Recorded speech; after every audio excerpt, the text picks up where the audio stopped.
Hello students, welcome back to another video. तो जैसा कि हम न्यू बैच 2026 की क्लासेस हर एक सेमेस्टर के हर एक सब्जेक्ट के लिए स्टार्ट कर चुके हैं। जो भी हमारे स्टूडेंट भी ये फर्स्ट सेमेस्टर में इंग्लिश लिटरेचर पढ़ते हैं मेजर या माइनर सब्जेक्ट के रूप में, तो उनके लिए आज का ये क्लास बहुत ही ज्यादा हेल्पफुल होने वाला है।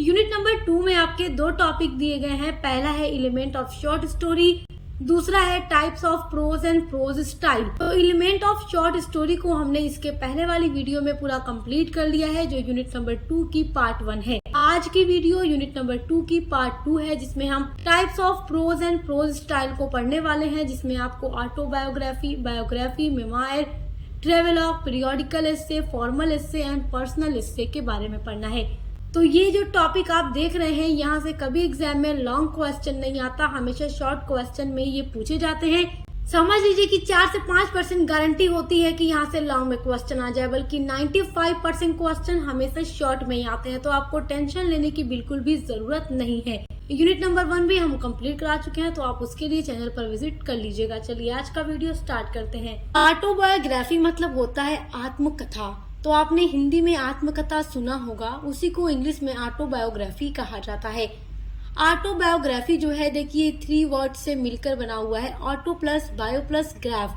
तो ऑटो मतलब होता है सेल्फ यानी स्वयं की, खुद की। बायो मतलब होता है लाइफ यानी जीवन, और ग्राफ मतलब होता है राइटिंग यानी लिखना।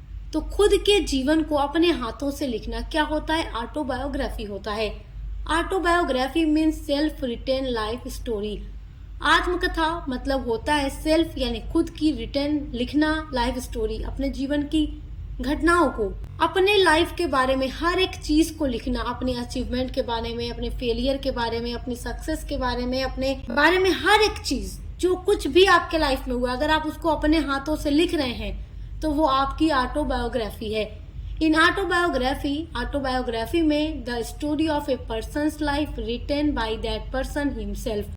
तो ऑटोबायोग्राफी में क्या होता है? The story of a person life, जो कहानी होती है एक व्यक्ति के जीवन की होती है, written by that person himself, और वो उसी व्यक्ति के द्वारा खुद ही लिखी जाती है। ही writes about his success, failure, achievement and about so many things. और वो लिखता है बहुत चीजों के बारे में, जैसे कि अपने सक्सेस के बारे में, सफलता के बारे में, फेलियर यानी अपने लाइफ में जो कुछ भी चीजों में वो असफल हुआ है, फेल हुआ है, उनके बारे में, अपने अचीवमेंट के बारे में कि कैसे उसने स्ट्रगल किया, कैसे उसने मेहनत की और जो भी उसका गोल था उसको अचीव कर लिया, पा लिया।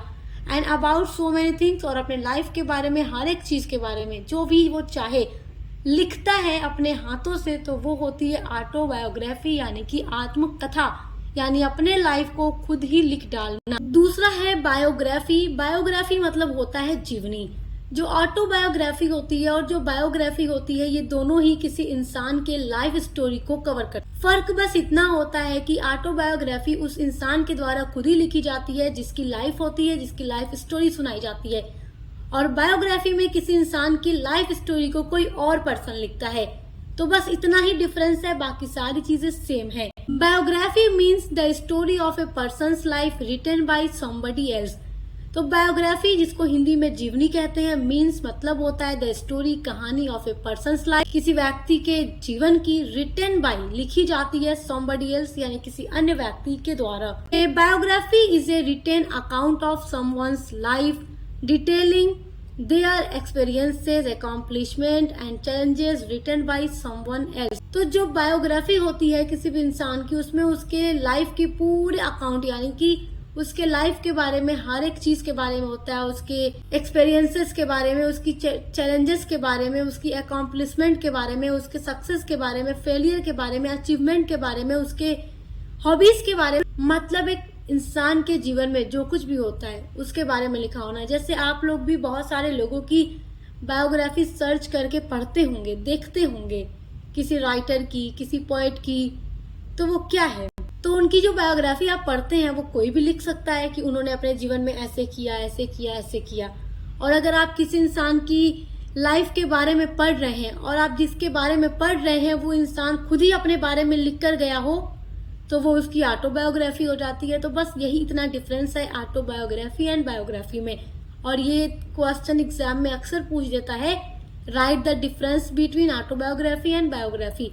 तो बस यही आप अलग अलग हेडिंग डाल के यही आपको लिख देना अपने आंसर। तीसरा है मेमोयर। मेमोयर का मतलब होता है संस्मरण।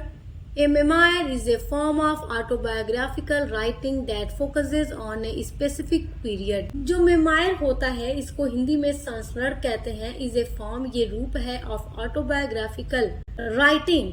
ऑटोबायोग्राफिकल मतलब आत्मकथात्मक, राइटिंग मतलब लेखन। तो ये ऑटोबायोग्राफिकल राइटिंग का रूप होता है दैट फोकसेस, जो कि फोकस करता है ऑन ए स्पेसिफिक पीरियड। तो ये किसी स्पेसिफिक पीरियड पर, किसी टाइम पर या थीम पर या किसी इवेंट पर बेस्ड होता है in the author's life, author के जीवन की।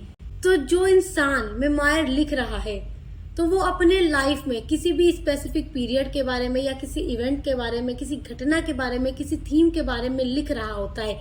तो कहीं ना कहीं ये ऑटोबायोग्राफिकल राइटिंग ही होती है, क्योंकि जो भी ऑथर है, राइटर है, अपने लाइफ में ही हो रही कुछ चीजों के बारे में लिखा होता है मेमोयर, यादों के रूप में। Rather than attempting to encompass their entire life story like an autobiography. तो देखिए, जो मेमोयर होता है ये ऑटोबायोग्राफिकल राइटिंग का ही एक रूप होता है, जो लेखक के, राइटर के लाइफ के किसी स्पेसिफिक पीरियड पर, इवेंट पर या किसी थीम पर फोकस करता है, बजाय इसके कि आत्मकथा की तरह पूरे उसकी कहानी को समेटने की कोशिश करता हो।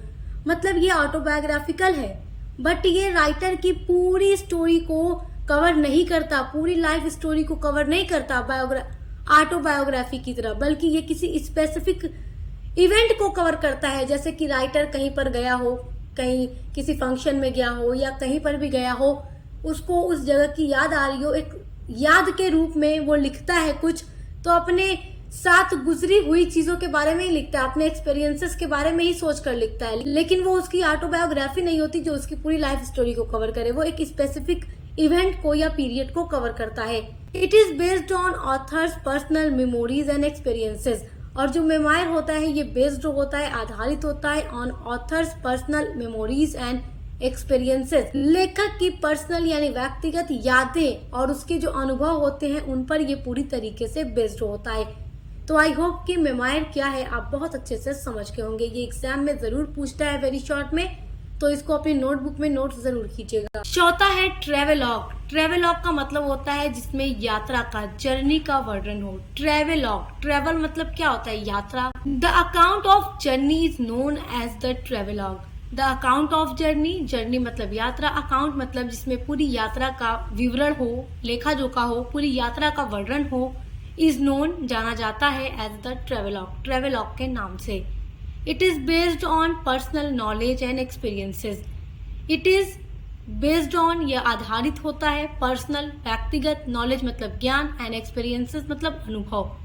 तो जो ट्रेवेलॉग होता है वो राइटर के पर्सनल नॉलेज और एक्सपीरियंस पर बेस्ड होता है। अब मान लीजिए कि आप ही कहीं घूमने गए हैं किसी अच्छी जगह पे, और घूमने के बाद आपको जाने के बाद वहाँ की चीज़ों के बारे में जो भी नॉलेज मिलती है, क्योंकि देखिए हर घूमने फिरने की जो फेमस जगह होती है उसका कुछ ना कुछ फेमस होता है, तो उसके बारे में आपको पता चलता है। आप जाते हैं तो उन चीज़ों को उन जगहों पर घूम फिर कर आपका कुछ अपना एक्सपीरियंस बन जाता है। तो उसके बाद आप पूरी यात्रा का वर्णन अपनी एक डायरी में लिख देते हैं कि मैं गया, ऐसे हुआ, वैसे हुआ, सारी चीज़ों के बारे में। तो वो आपका ट्रेवेलॉग हो जाता है, जो कि आपके पर्सनल एक्सपीरियंस पर बेस्ड होता है और उसमें आपकी पूरी यात्रा का वर्णन होता है। तो जब भी राइटर किसी जगह घूमने जाता है, जो राइटर्स होते थे वो अक्सर ही देश विदेश की यात्रा करते रहते थे ताकि अलग अलग चीजों के बारे में उन्हें पता चल सके और वो उन चीजों के बारे में अपनी राइटिंग में लिख सके।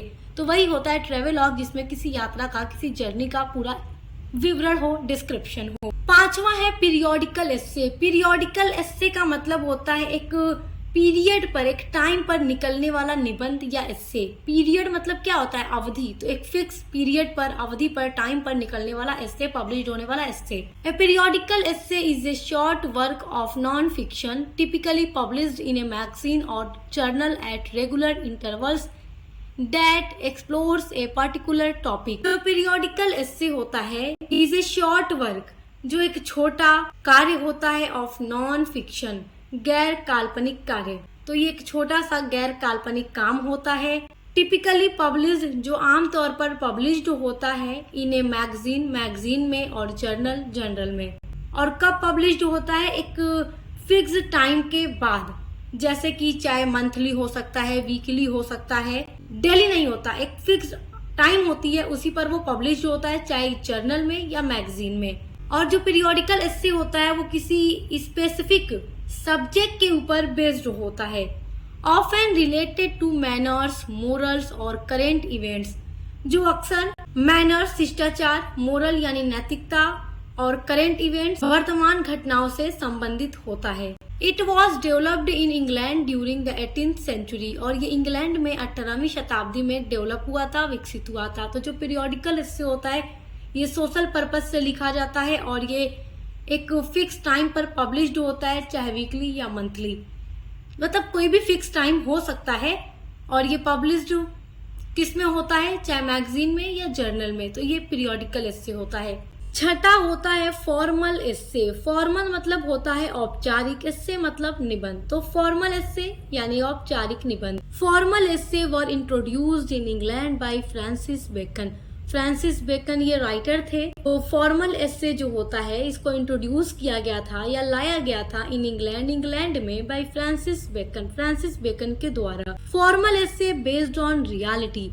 जो फॉर्मल एस्से होता है बेस्ड होता है, आधारित होता है रियलिटी यानी सच्चाई पर। Formal essay not include any personal ideas. जो फॉर्मल एस्से होता है नॉट इंक्लूड, इसमें शामिल नहीं होता एनी कोई भी पर्सनल आइडियाज, व्यक्तिगत विचार। तो फॉर्मल एस्से जो कि फॉर्मल है पूरी तरीके से, तो इसमें कुछ भी इनफॉर्मल नहीं होता या कुछ भी इसमें पर्सनल नहीं होता। इसमें जितना कुछ भी लिखा हुआ होगा वो सब फॉर्मल होगा। Its purpose generally to inform, और इसका पर्पस होता है किसी भी चीज के बारे में लोगों को इन्फॉर्म करना, सूचना देना। इन दिस एस्से, इस एस्से में focuses on facts and standard language. तो इस एस्से में फोकस किया जाता है या केंद्रित होता है फैक्ट, तथ्य और standard language. Formal essay follow all rules of grammar, और जब फॉर्मल एस्से को लिखा जाता है तो इसमें ग्रामर के ऑल रूल रेगुलेशन को फॉलो किया जाता है। तो ये होता है फॉर्मल एस्से। सेवेंथ है पर्सनल एस्से। पर्सनल एस्से का मतलब व्यक्तिगत एस्से, जो इनफॉर्मल होगा या पर्सनल होगा लेकिन इसमें फॉर्मल चीजें नहीं होंगी। A personal essay is a piece of writing of experience of author's life. जो पर्सनल एस्से होता है ये पीस होता है या टुकड़ा होता है ऑफ राइटिंग का, ऑफ एक्सपीरियंस अनुभव के, ऑफ ऑथर्स लाइफ, ऑथर यानी लेखक के जीवन के। तो राइटर के अपने लाइफ में जो कुछ भी एक्सपीरियंस होते हैं उन सब चीजों के बारे में वो एक पर्सनल एस्से लिखता है, तो वही होता है personal essay. Where the author elaborates on an experience and events. Where जहाँ पर द ऑथर जो लेखक है, इलेबोरेट्स मतलब वर्णन करता है या बताता है, ऑन एन एक्सपीरियंसेस के बारे में, एन इवेंट्स और घटनाओं के बारे में। It is written in first person, और ये जो पर्सनल एस्से होता है हमेशा first person point of view में लिखा जाता है, जैसे कि आई और वी का यूज करके, क्योंकि जब भी first person point of view होता है तो उसमें राइटर आई या वी करके बात करता है। तो ये होता है पर्सनल एस्से। तो आई होप कि आप types of prose and prose style के बारे में बहुत अच्छे से समझ के होंगे। एक बात आपसे कहूंगी, जो आपने हिंदी गद्य की अलग अलग विधाओं के नाम सुना होगा तो उसी तरीके से हमारे इंग्लिश में भी होता है, तो उसी को कहते हैं टाइप्स ऑफ प्रोज और प्रोज स्टाइल। तो आई होप कि आप बहुत अच्छे से अपने इस टॉपिक को समझ के होंगे। तो जो आपका यूनिट नंबर 2 है वो 2 वीडियोस में कंप्लीट हो गया। अब मिलेंगे हम आपके यूनिट नंबर 3 प्रोज डिवाइसेस के साथ। तो अब मिलते हैं अगले वीडियो के साथ।